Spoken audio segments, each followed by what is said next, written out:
This episode is brought to you by Hyperice, the leader in advanced warm-up and recovery technology.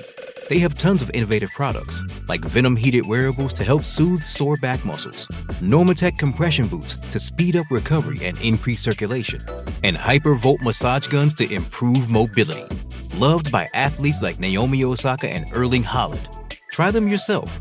Get 10% off your order with the code MOVE at hyperice.com.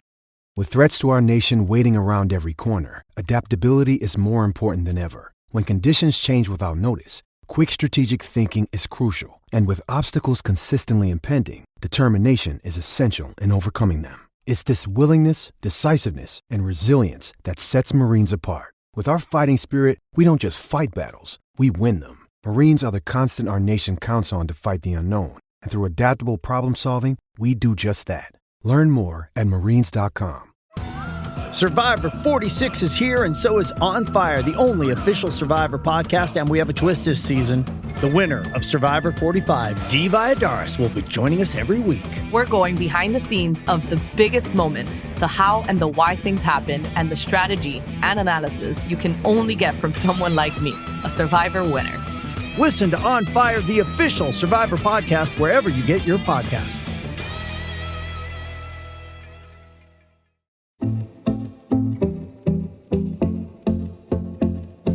It's one of the newest Olympic sports, despite being based on one of the oldest sports in the world. Team GB has either won a medal in the event or finished agonisingly in fourth place, just missing out on the podium. And with that in mind, it seemed only right that a new way of bringing a British rugby team together was put together. I'm John. And I'm Michael, and this is Great British Bosses from Anything But Footy, the behind-the-scenes conversations of British sport. And unlike their footballing counterparts, the English, Welsh and Scottish rugby unions put aside their differences to join forces to form a men's and women's Great Britain Sevens team last year. And the women, well, they've already qualified for the Paris 2024 Olympic Games. Hi, Ciaran Beattie, Great Britain Sevens women's head coach, currently, previously Great Britain Sevens programme lead. Firstly, Ciaran, you've got qualification for the women's team. The men's team, hopefully, still to come.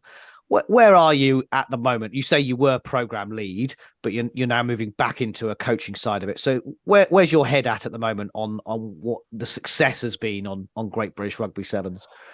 I think the success, that's a good word, success. The reality is that we came together very, very late in the day.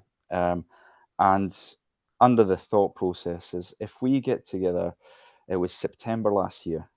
We all finished a World Cup. And when I say we, Scotland, England, Wales, we came together pretty much the week after that. And we were playing a couple of weeks later as Great Britain Sevens. We knew going into that eyes wide open that year would be tough. We hadn't the foundations in place, but felt that as an entity, we would be in a better place today and leading into the Olympics in Paris if we got going. We just jumped in with 2 feet. Rather than wait, have a year's preparation and figure things out, let's just give it a crack and figure out things on the way. We've learned a lot. We've learned a lot about some stuff we're going to continue to do, and we've learned a lot about some stuff we need to amend as well. But it's all good learnings. And where are we? What's the success? The success is we're through that. We've got a team qualified. We were inches away from getting another team qualified, our men's team qualified. And we've all been through it. We now know what GB's about, and we now know the clear path we need to go for both squads. They're in slightly different places, but as a programme, we know where we're trying to get to. We know what we're trying to do. So the success, massive success last year. Although it was tough, it was a massive success. And how much of a partnership is it between the English, Welsh and Scottish? I mean, you worked for the Scottish Rugby Football Union, I know, previously. But how much is it joined together, or how much is one take the lead? The theory behind it was we all go together. The three unions would jump in. We have an equal split in terms of our energy and financial investment, slightly different, but that's based on a number of things. But energy investment was equal. We jump in and we find out what we need to know here. We found out quite a lot in terms of there's some gaps in the programme, and then there's some areas where we were kind of flooded in from the three unions as well. So the three unions own GB, so we're all seconded from GB, from our unions. I'm seconded from Scottish Rugby Union. Anybody from RFU, seconded from RFU. Players are the same, so they're seconded from their union. So they hold a massive investment into this in terms of their want and their priority for us is huge.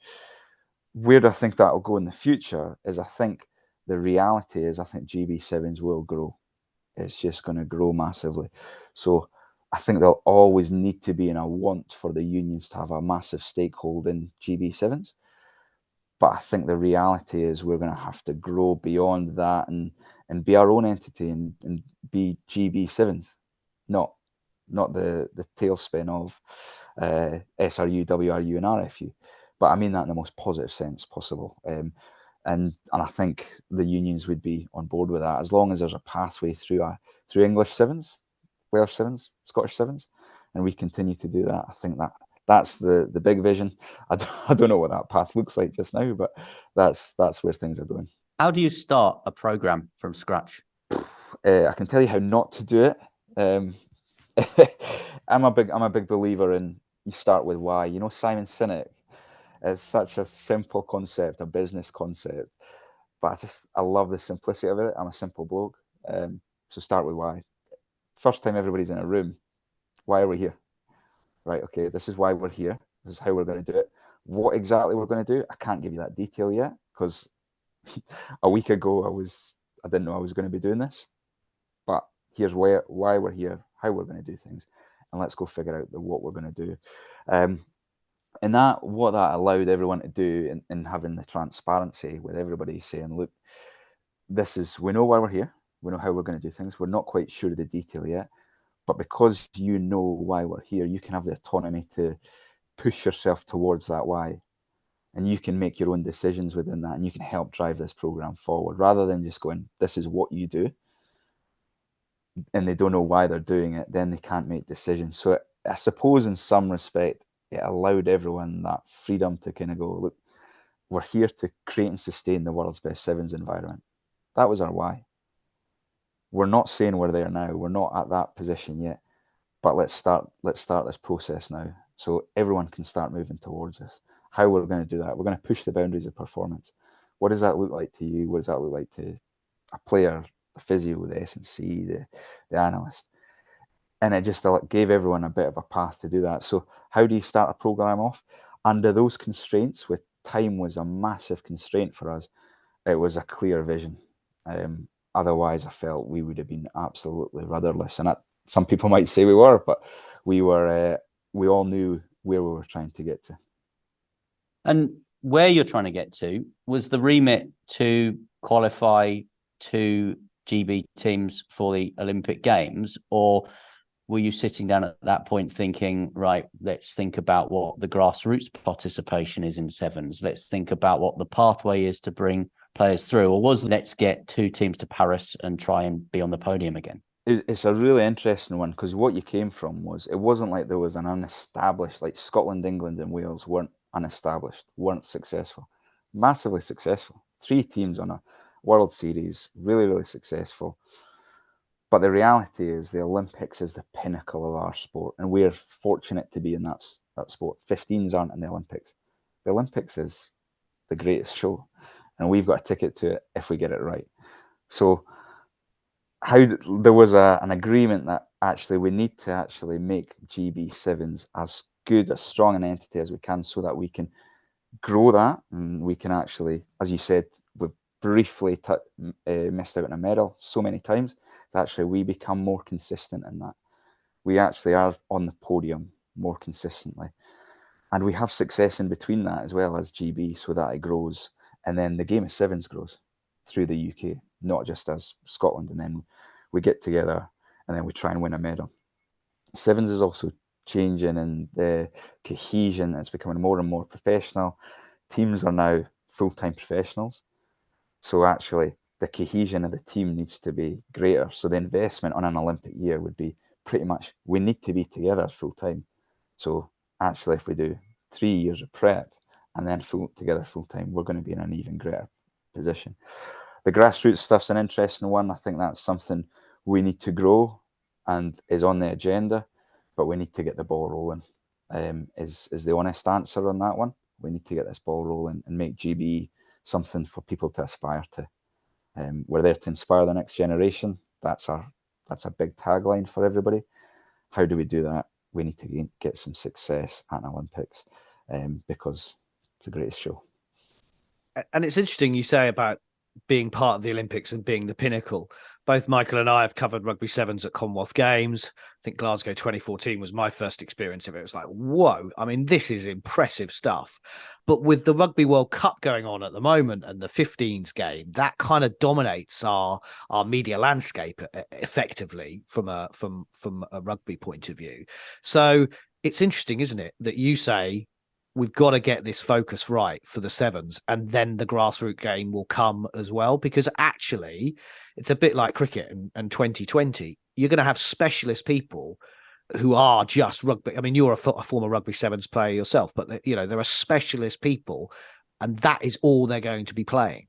Yeah, I think the landscape has changed. I mean, back when I played and was fortunate enough to play, you could do a 15 season and drop in a week before. You can meet at the airport, jump on a plane, do a couple of sessions, and you play, and you're at the standard of your counterparts. It's completely changed. So the transition, and it's not to say there isn't transition between 15s and sevens.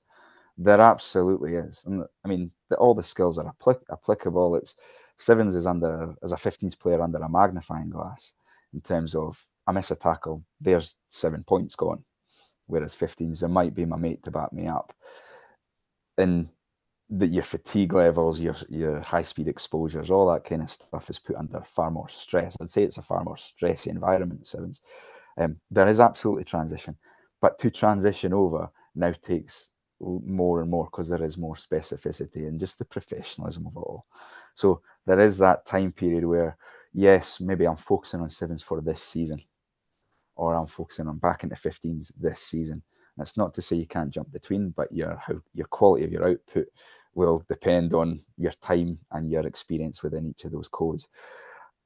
I certainly see the two growing together, and not a competition in the slightest. I'm a rugby fan. It's my game. It's my sport. I'm probably more of a sevens fan than I am a 15s fan because I had an experience in it, and I continue to have fantastic experiences in it.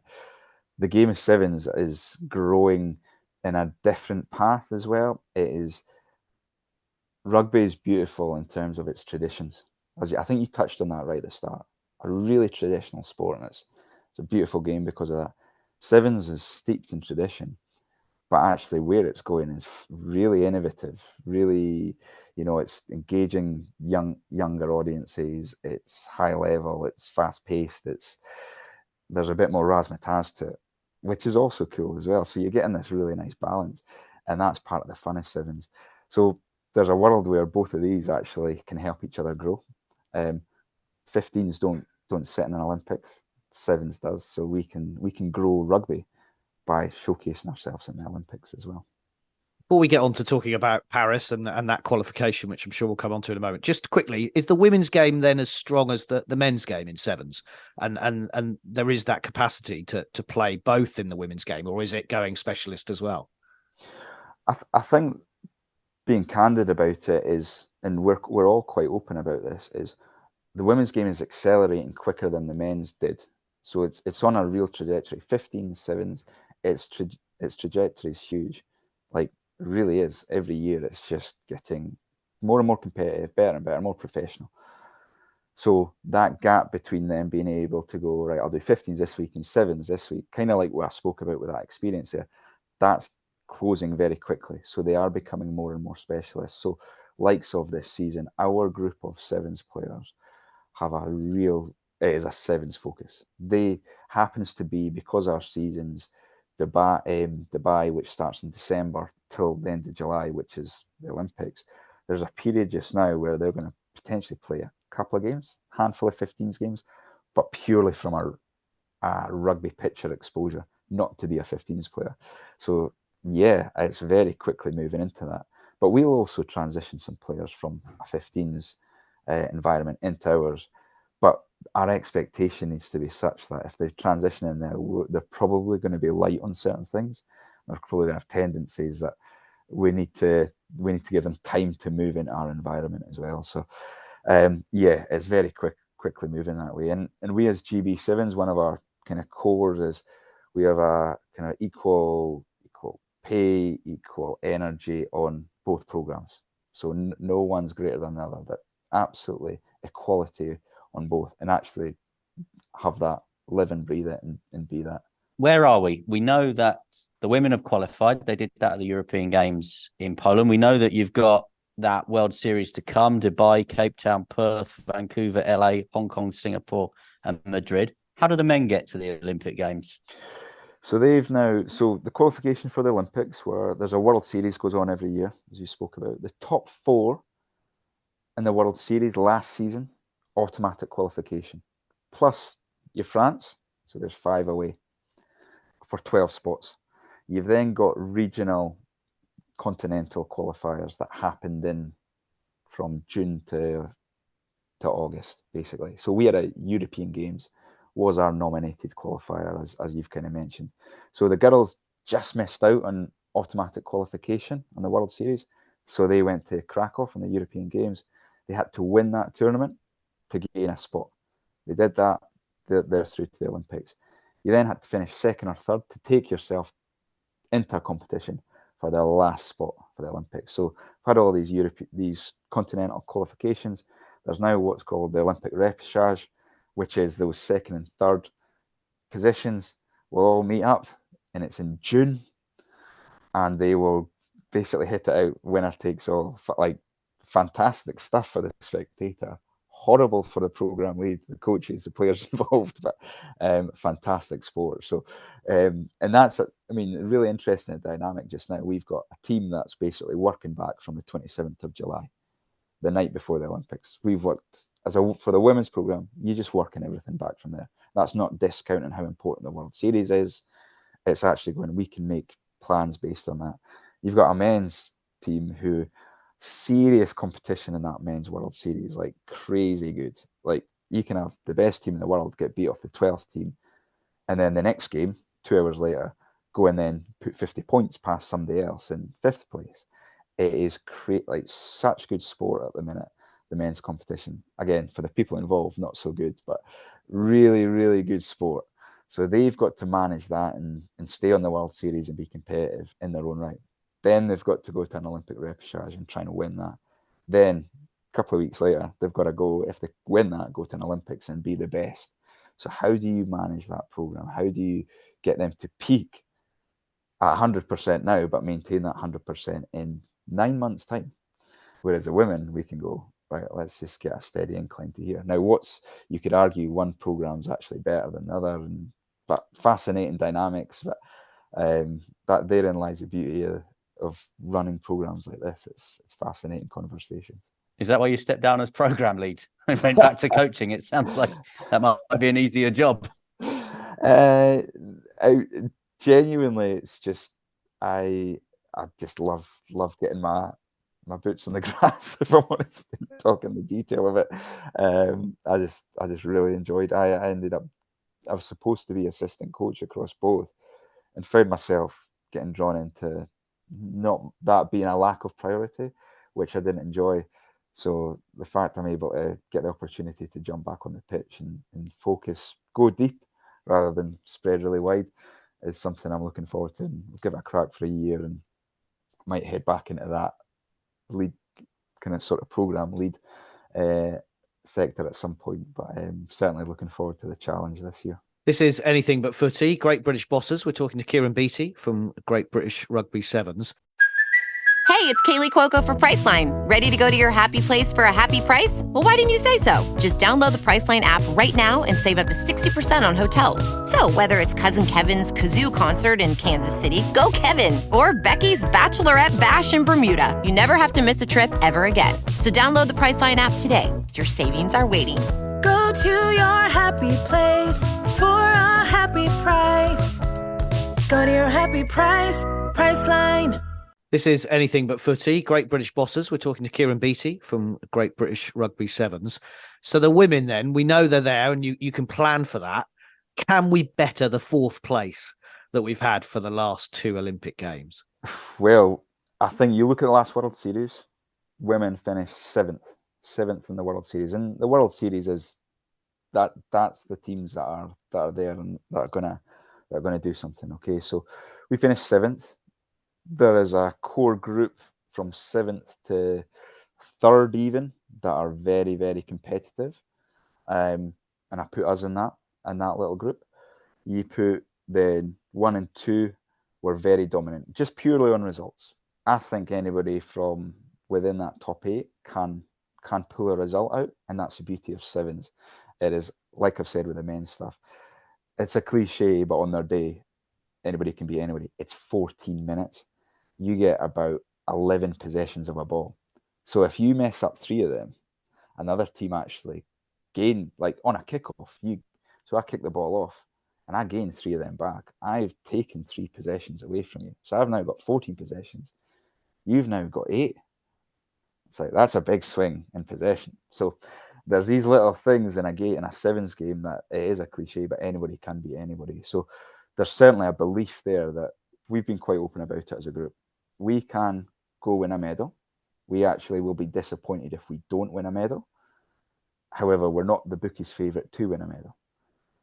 But then the disappointment comes because, look, we're going to have to be exceptional here to do this, but that's within our gift. So let's be exceptional this year. So it actually gives us a steely focus in every moment of our daily lives to go towards that. Whereas if we're pretty comfortable, we're going to win a medal, it's going to depend on what colour. That's certainly not the position we're in. We're not the bookies' favourites. Ciaran, it's interesting because obviously England dominate from a 15s point of view in the women's game, certainly Northern Hemisphere. So who should we be looking out for? Who are our main competitors in the women's game in the sevens in Paris next summer?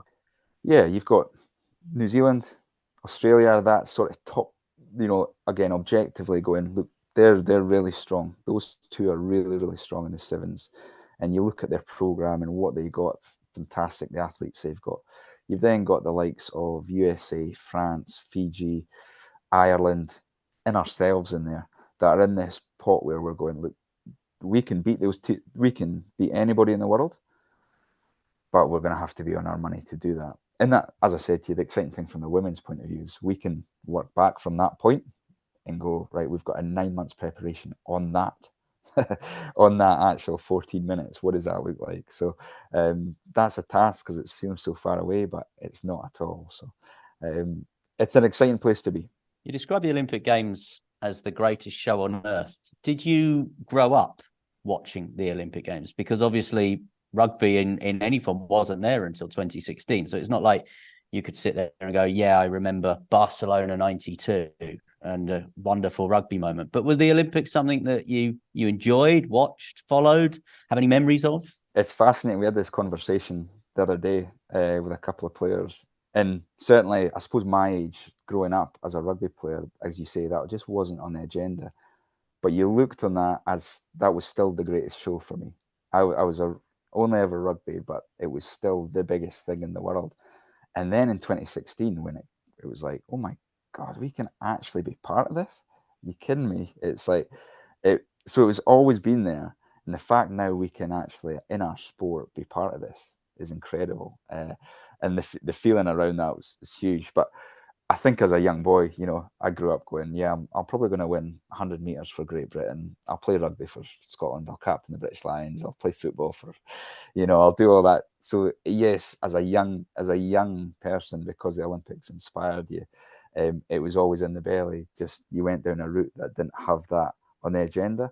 Now to be part of that is, and I think that maybe the feel for it is greater because it still does feel quite fresh. It still feels like such a gift to be part of this, and a privilege. And it's a fantastic Olympic sport in many respects. One, it can use a venue that's probably already there. It might be a venue that is used later on in the games for athletics, for example, like Stade de France or whatever. So that's a box tick. 2, there's not hundreds and hundreds of people in because it's quite a sort of compact, as you say. It's a sevens tournament, not a 15 tournament. So in terms of that athlete allocation and quota numbers, it works as well. And as a television spectacle, it's exciting because games are coming thick and fast, aren't they? And they are, by its nature in sevens, end to end. So it seems a perfect fit for the Olympics. It is. It's a really exciting sport, and I think rugby's a complex game. So somebody without any knowledge could go watch a game of football. Other than the offside rule, there's not a lot that you go, I don't quite get that. You watch a game of 15s, you watch a game of sevens, you watch a game of rugby. Why was that decision given? I'm not quite sure. So sometimes it's quite difficult to follow for people that are not involved in our sport. But for sevens, it's almost that bit easier. There's just less variables kicking about because there's just less people on the pitch. And there's tries every 90 seconds. There's excitement, whether you know why the penalty was there or not or whatever. There's a try. There's something going on in the game that's exciting, pretty much instantaneously. So great sport, and as you say, perfect for the Olympics. And it seems to have been embraced really well as well. There's always big crowds, and everybody seems to get into it as well. And it's growing our sport, and hopefully growing the Olympics as well. You mentioned football just briefly there, Ciaran. Do you think football is missing out in this country by not looking at the Olympics? I mean, obviously the women's team went to Tokyo, and we assume that they will qualify maybe for France next year. But the men's team are never, ever going to be there. We did it in 2012, and that's like a one-off. Do you think actually football is missing out? There's the opportunity for young players, and we've seen with England the success of the under-21s, the under-18s, the under-17s. Actually, there's medals to be won here, isn't there? Yeah, I think there's medals to be won. I think it's touch on the experience and the values of the Olympics and everything. Like even just the small cohort that's part of it, what you gain from that, but what it does for your wider sport as well. You know, for us being part of the Olympics is absolutely colossal for our sport because the showcase it allows us to. Like I know how good the sport is. Like I've lived and breathed it my whole life, but I want other people to see it as well. I'm not competing against any other sport. I just want them to go, oh my, yeah, that is cool. Like look how fast paced that is.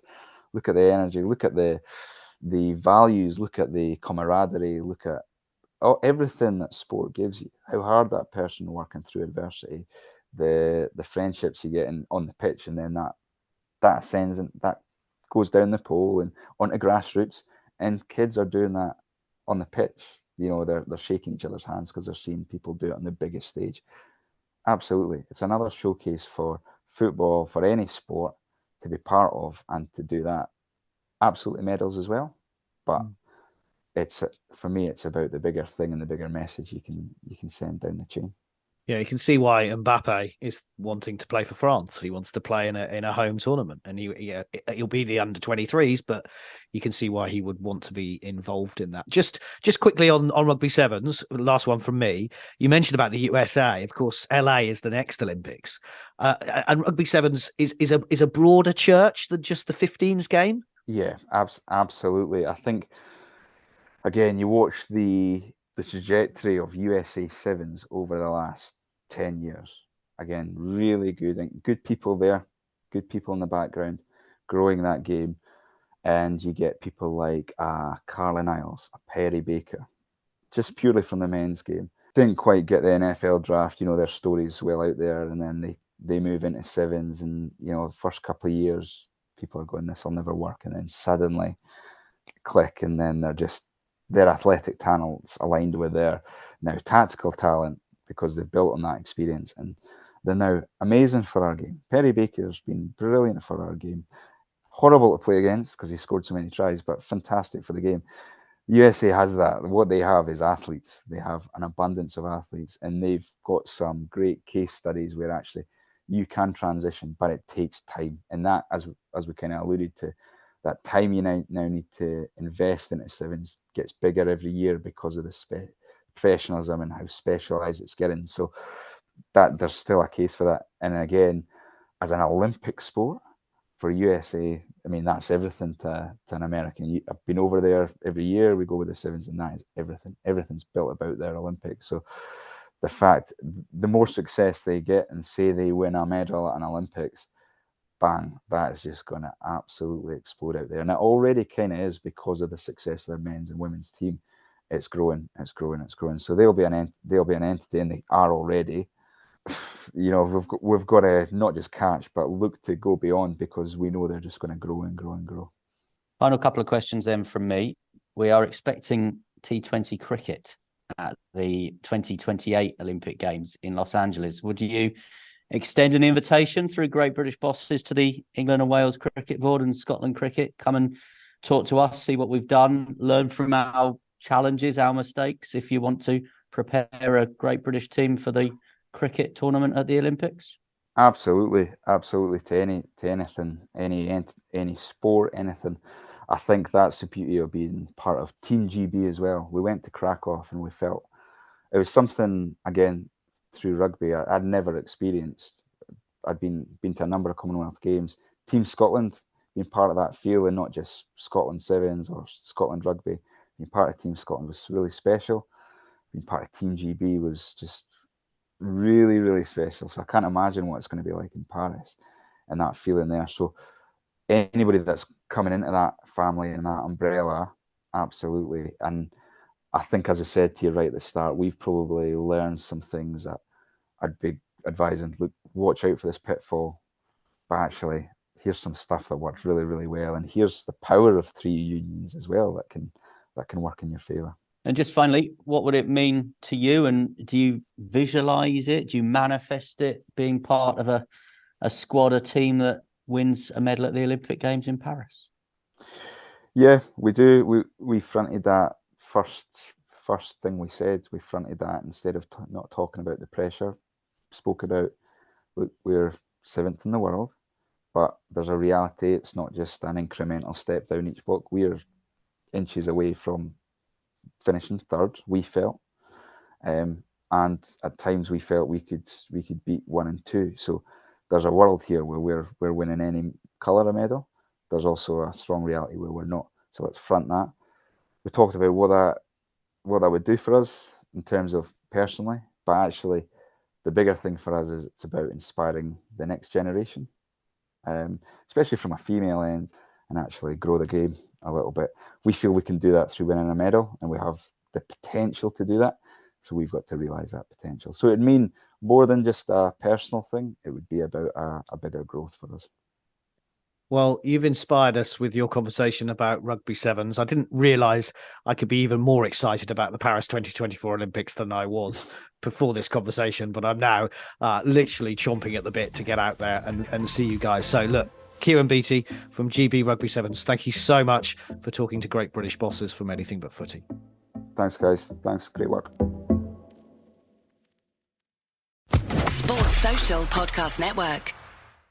Hey guys, it is Ryan. I'm not sure if you know this about me, but I'm a bit of a fun fanatic when I can. I like to work, but I like fun too. It's a thing. And now the truth is out there. I can tell you about my favorite place to have fun. Chumba Casino. They have hundreds of social casino style games to choose from with new games released each week. You can play for free anytime, anywhere. And each day brings a new chance to collect daily bonuses. So join me in the fun. Sign up now at ChumbaCasino.com. No purchase necessary. VGW Group. Void where prohibited by law. See terms and conditions. 18+.